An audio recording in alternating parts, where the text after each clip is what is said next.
تمره ور هم شولې لاړې خو بیا هم را سره د بیلېدو اندېښنه نه وه چې دا ولې نه وه.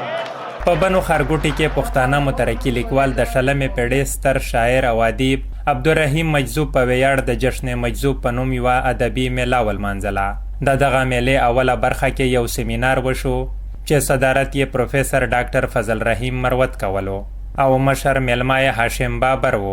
د جشن مجذوب په اړه پروفیسر ډاکټر فضل رحیم مروت وویل او د ستاسو ټولو ملګرو چې کومو د دغه جشن جوړولو دپاره کومې انتظامات کړي دي هغه هم خیال چې د تاریخ یو پاڼه ده.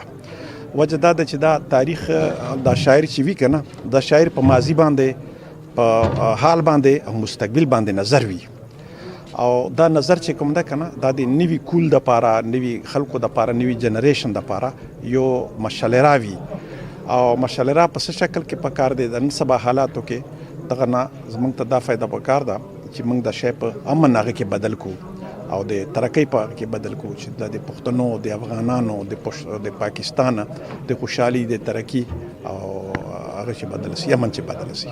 د پروګرام په دویمه برخه کې مشاعره وشوه چې پکې د خیبر پښتونخوا، سویلي پښتونخوا او منځنۍ پښتونخوا ګڼو شاعرانو خپل کلامونه واورول. زما او ستا ترمنځ رشته وه اشنا دا ولې وه خو دا رشته بیا پخه نه وه چې دا ولې نه وه. زمونږ بربادولو ته په یو صدر کې پټ وایي زمونږ د سیمې کوم یو کس دی وایه ترڅنګ نه و. د بېوسۍ شعوره فار سینو ته ولې راتلې د بېوسۍ شعوره فار سینو ته ولې راتلې نن بې زبانه سوم هغه ته بې دلیله سومه. وایي بابا به ډېرې چغې وکړې خو موږ نه منلې بابا به ډېرې چغې وکړې خو موږ نه منلې چې دا د سیکسو همیشه په موږ زور غوندې دی. د بدبختۍ تر دې نه پورته درته څه ووایم ما تر کشمیره هم په جنګ پسې رفتار کړی دی.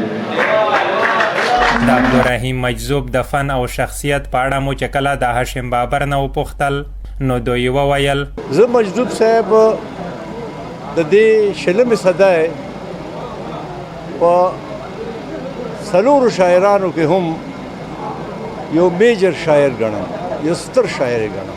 خو به دا ووایم چې شاید مجذوب صاحب مقام خپل مجذوب صاحب ته په خپل هم پته نشته لکه څنګه چې اس د خپله زوره نه خبر. زه د مجذوب صاحب مینې دلته راوستی یم.